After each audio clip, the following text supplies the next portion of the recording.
Around 5000 BC, we, Homo sapiens, were genetically modified by space aliens.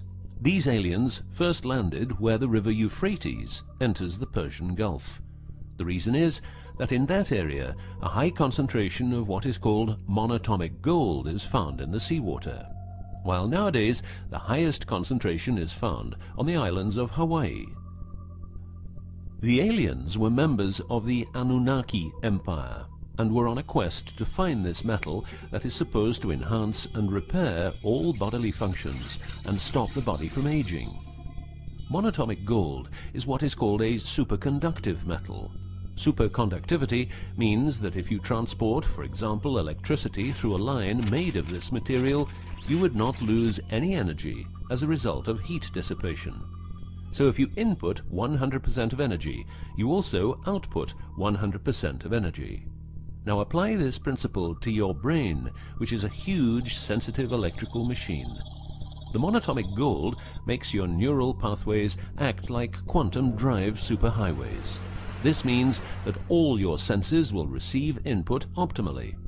In turn, these inputs will be processed optimally, and those parts of your brain you don't use will become more active, so enhancing your memory, making you better understand problems, allowing you to sense evil, detecting lies, becoming telepathic, and even being able to time travel in your mind by seeing the past or the future.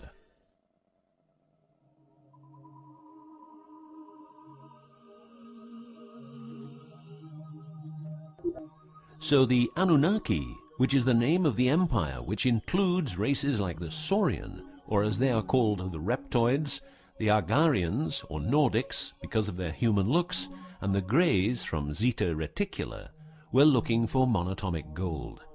This involved enormous effort because it had to be extracted from seawater, or by processing it in such a way that the gold, usually in pairs of 8 atoms per molecule, could be separated into individual particles.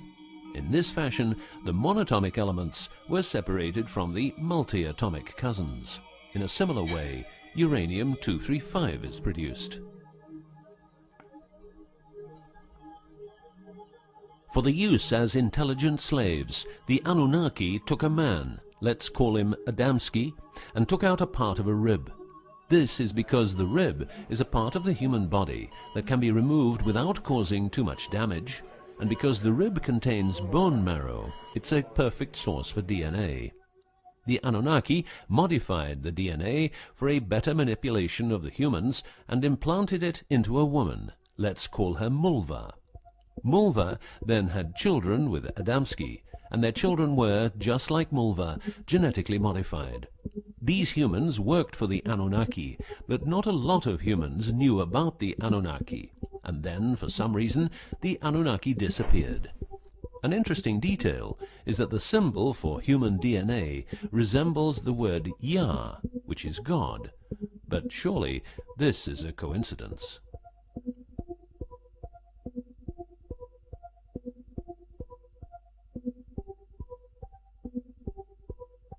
Now, some humans received part of the knowledge of the Anunnaki. The last known humans were the Jewish people who carried the Ark on their journey from Egypt to the Promised Land. Before them, the Ark was in the lands of the Sumerians, Babylonians, and Tibetans. This Ark, not the Ark of Noah, was known to have powers beyond human imagination. It could levitate and deliver the fire of stars, a dangerous firework-like display of power that occurred when the monatomic elements became unstable. To make them stable again, you needed to know certain secrets, and with those secrets you could preserve the Ark and thus its powers. The humans who were close to the secrets of the Ark had long and prosperous lives. The best known was Methuselah, who lived to the age of 950. Wherever the Ark is, the culture thrives, and over the centuries it moved from Jerusalem to Rome to London, and is now supposed to be in the United States of America. The Ark always moves west, and will always keep moving west.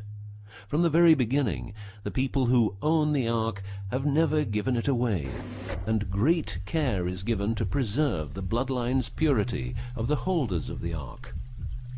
Renowned conspiracy theorist David Icke studied the bloodline of George W. Bush. This he traced back all the way to the Sumerians, a people who lived in the southeastern part of what is now known as Iraq, where the river Euphrates meets the Persian Gulf.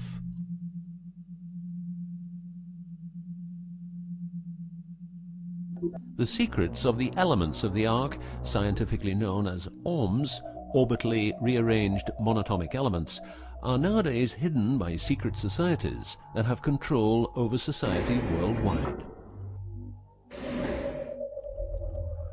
The word ORM is the same as the Hebrew word which means the tree of life.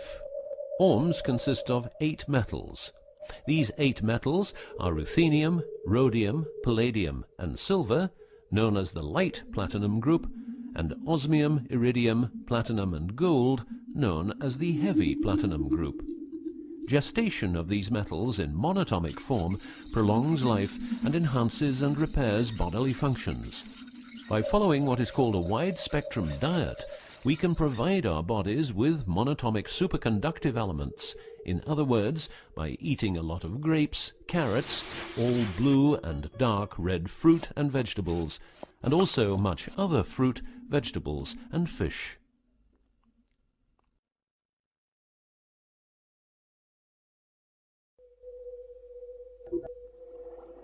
There are countless fragments of footage shot by both Russian and American astronauts, which show the vast number of lights that seem to be attracted by releases of electromagnetic energies by both the Earth and man-made objects such as satellites.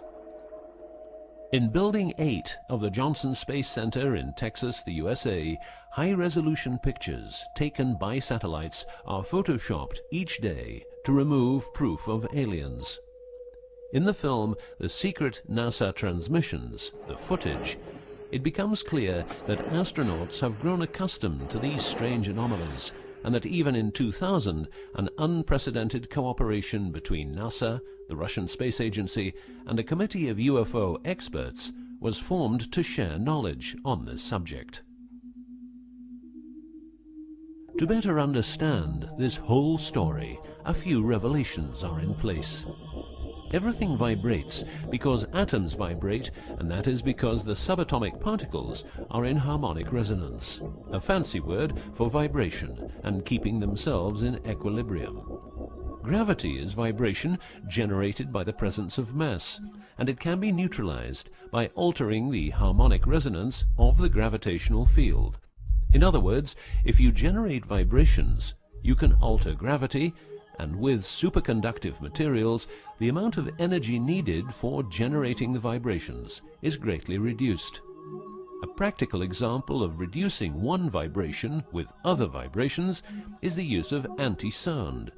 If you instantaneously produce the exact opposite waveform that comes towards you in the form of sound, the sound will cease to exist. This is called destructive interference. One of the forms of creating anti-gravity is called auditive levitation, a method used by Tibetan monks to elevate rocks over 250 meters high and 250 meters distance. By arranging drums and trumpets extremely precisely, together with some 100 men chanting, all arranged in a precise manner, the monks, after about 5 minutes, could levitate a rock weighing a ton and place it exactly where they wanted it. Theorists around the world theorize that huge monuments like those of the Egyptians and Mayan people were built this way. Other examples of anti-gravity we find in the vast amount of UFO sightings. These UFO sightings are actually experiments run by governments in their search for anti-gravity propulsion. So, if the technique is known, why don't we all transport using anti-gravity propulsion? For each year of technological advance, the military advances 44 years. All science is merely a means to an end. The means is knowledge. The end is control. Who will be the beneficiary? What do they want? What they want is control. The establishment of a global economy which is totally predictable and can be manipulated in every sense. Ein Volk, ein Reich, ein Führer. What I am saying is that the vast majority of people is being controlled by the established upper class. I know this is like the plot of a bad movie, but stay with me for a minute. Anti-gravity exists. The ability for everyone to be a genius exists. Aliens exist, and much more efficient ways of producing energy exist. For example, the mighty engine, which produces the same amount of energy as a normal engine, but only using 5% of the fuel a normal engine uses. Or the PAP engine, which, without fuel, only driven by the power of zero-point energy and a small amount of noble gases, can deliver 500 horsepower for a period of 10 years. Or the Maternita machine of the Maternita commune, which has delivered 3 to 4 kilowatts out of thin air for the last 20 years. What would be the consequences for the upper class if they lose their monopolistic knowledge? What would happen to them if people would know about the secrets they're holding for us? If I don't need any more gasoline, what would happen? If I don't need any more electricity or gas, what would happen? If I don't need any more medicines from the pharmaceutical industry, what would happen?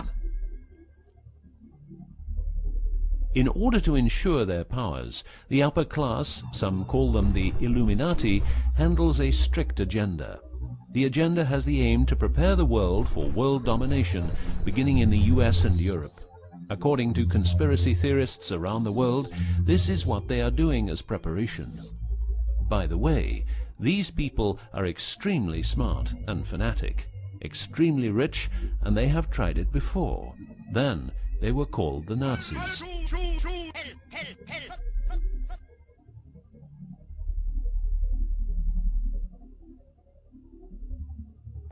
Although what you are going to see and hear sounds very peculiar, remember that a lot of people, for instance, ex-personnel of the US and UK armed forces, have been brutally murdered for making their information public.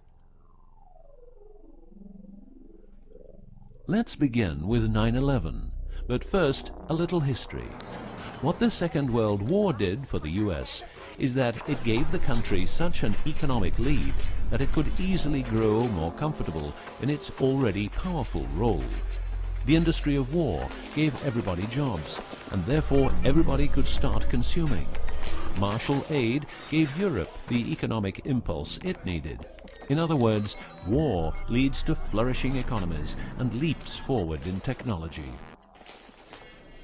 The process of transformation, even if it brings revolutionary change, is likely to be a long one, aside from some catastrophic catalyzing event like a new Pearl Harbor. These are the words of a neocon think tank whose members count people like Dick Cheney, Wolfowitz, and Donald Rumsfeld. What it says is that America needs a war to transform into its next shape, and 9/11 is our new Pearl Harbor.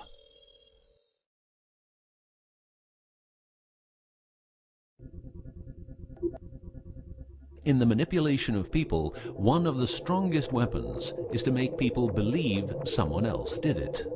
What I'm trying to say is that the US government is trying to make the people believe Osama did it. But did Osama do it?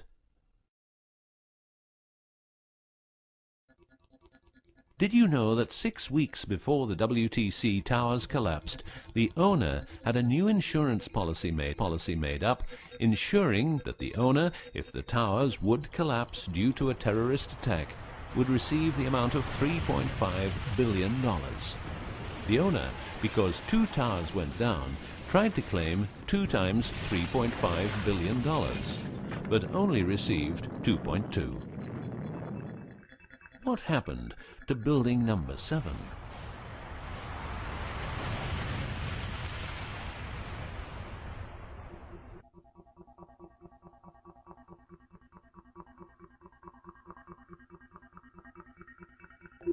In order to control people who can be a hazard to the bad guys have control of a number of tools. One of these tools is the remotely operated electromagnetic frequency weapon. These use microwave, ELF, extremely low frequencies, and acoustic frequencies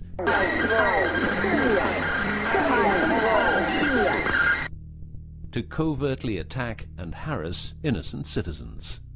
The use of frequency weapons on humans for behavioral control and murder is not new. For well over 50 years, neuro-electromagnetic frequency weapons have been perfected for their covert use in warfare.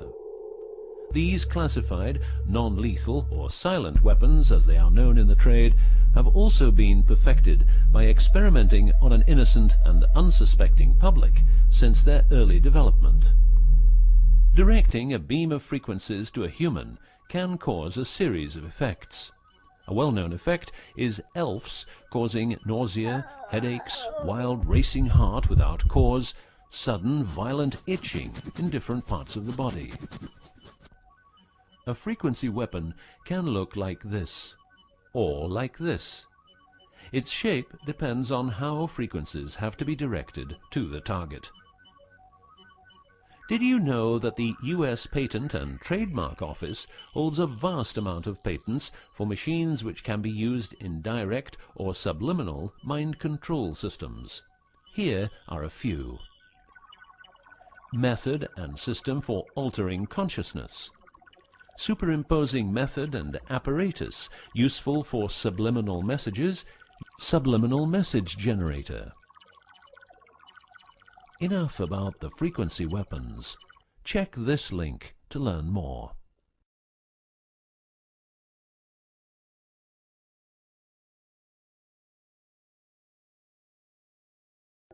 You will realize that to control people, you have to know what they are communicating. So in the 1950s, the UK and USA decided to set up the world's biggest espionage network to make sure all communications between Russians and spies or allies were monitored. This system has continuously been updated since the day it became operational. The system's name is Echelon and consists of a vast network of listening posts, extremely advanced computers, an enormous number of people, dishes, and taps. Echelon's computers capture every communication via internet, GSM, UMTS, landlines, TV and radio broadcasts, satellite communications, private, military, and diplomatic, and listens to every word. The computers work with a list of keywords, and when a message contains one or more keywords, the message is directed to a specialist who examines the message. If it is suspicious, further action may be taken. Echelon centres are around the world, but here are the best-known locations. Menwith Hill, North Yorkshire, England. HARP, Remote Mind Control Computer Centre, Alaska. Pine Gap, near Alice Springs, Northern Territory, Australia. Pine Gap has a complex of radomes, a huge computer room, and about 20 support buildings. The signals analysis section of the computer room is staffed exclusively by CIA and NSA analysts. Within the USA, Australia, and the UK, the NSA can plug into every telephone call and message entering, leaving, or transiting the country. The NSA is also constructing a network of towers up to 500 feet high, each tower at a distance of 200 miles from each other and stretching from the east to the west of the US. The network is called GWEN, Ground Wave Emergency Network. This network transmits very low frequencies combined with ultra-high frequencies and is used in case the communication systems in the US are rendered useless because of a nuclear attack. Coincidentally, the frequencies of Gwen coincide with the frequencies being used by frequency weapons. Also coincidental is the fact that mobile telephone systems like GSM and UMTS also operate in the same frequency areas as some frequency weapons.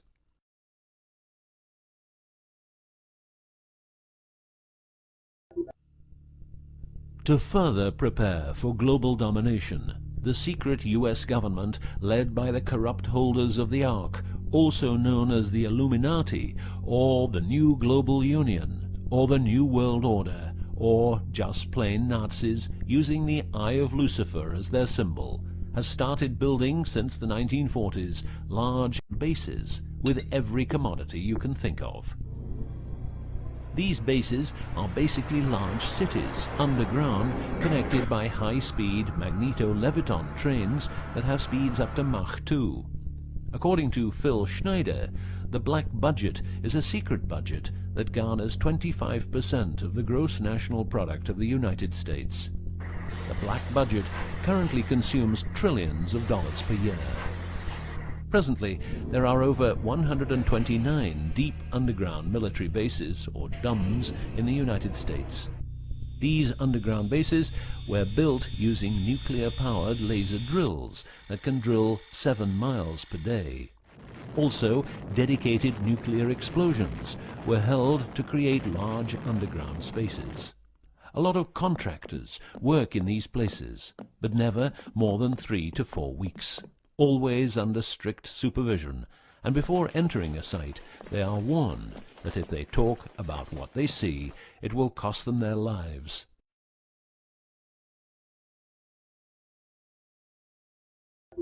As mentioned, men are the result of a genetic modification by space aliens.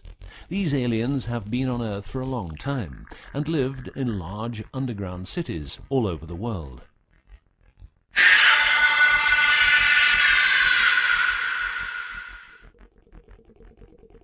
Collaboration with modern governments began as early as 1933 with the Bavarian Illuminati and Thule secret societies, and this collaboration was brought into America via the CIA, which was established with the help of American Nazi agents as well as European Nazis who were brought into America through Project Paperclip and other operations. It was agreed that the aliens and the upper-class secret government would help each other, as agreed in the 1954 Greada Treaty. By 1979, the aliens didn't respect the treaty at all, and it was in this year when, at Dulce Air Force Base, a huge underground base was being built, and during excavation, an underground alien city was discovered. There are several species of aliens working with the U.S. at the Underground 7 level facility at the Alien U.S. Government Biogenetic Research Base in Dulce, New Mexico. The reason they help the U.S. government is because the aliens need space here on Earth for conducting experiments on humans and storing humans in suspended states for reasons unknown. In exchange, the aliens give the U.S. government technology. Examples of these technologies are stealth aircraft, anti-gravity propulsion, genetic research, quantum technologies, computer technology, biological warfare, medicine, GSM, etc.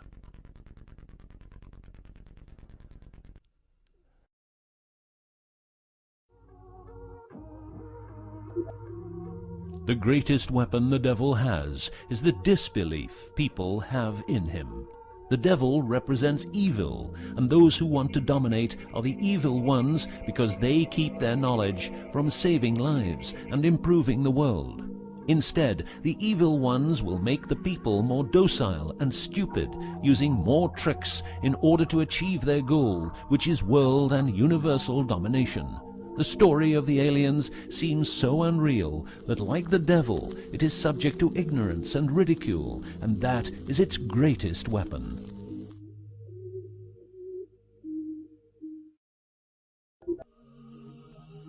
In the past and present, the evil ones have tried a number of methods and products to manipulate people. AIDS, invented by a laboratory in Chicago, Illinois in 1972. It was a biological weapon to be used against the people of the United States. Second, the US government has a Tesla device to generate earthquakes. NASA only landed on the moon once. Almost 90% of drugs trafficking is organized by the biggest secret services in the world, like CIA, NSA, MI5, MI6, and so on. Since the US is in Afghanistan, poppy production has reached an all-time high, and never has there been so much heroin on the market. People who don't need drugs needn't worry. Their needs are covered by the pharmaceutical industry. The global warming story is a hoax. The Earth is warming up, but not as a result of CO2 produced by man, but because the cycle of the Earth is just like it is. Remember that 10,000 years ago, the whole northern part of the world was covered in ice. It's what we call an ice age.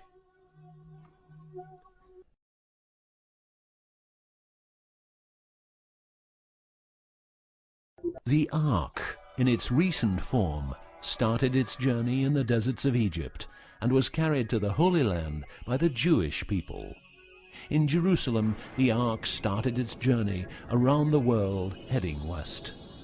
Everywhere the Ark has been, one or more obelisks are erected as a symbol of establishment. In the future, the Ark will travel to China, Russia, Iran, until it reaches Jerusalem again, which means the whole world will be under the influence of Lucifer's eye. That will be the moment the Anunnaki Empire will settle and rule Earth uncovertly.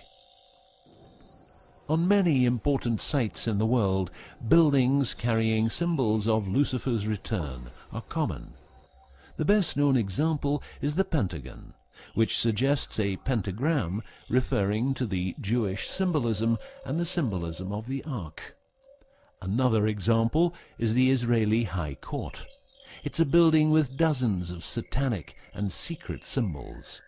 Like the eye of Lucifer, an inverted cross you can walk on. Its numerical anomalies. It was built in exactly 750 days. Used exactly 250,000 stones, all hand-laid, and was funded by the Rothschilds, the founders of the central banks and the World Bank.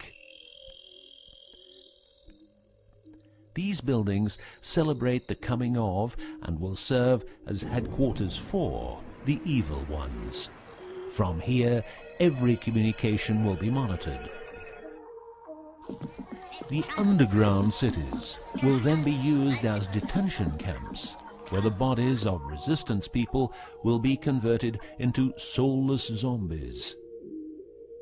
The army of the NWO and its intelligence agencies will be able to track and trace everybody on Earth and influence their opinions or simply dispose of them. Socially, everybody will be watched by their neighbors and friends and mobbed if they have different opinions. The rich, richer and smarter, the poor, poorer and dumber, will support the pyramid with Lucifer's eye on top, as it has always been. This will be the future, and the future is now.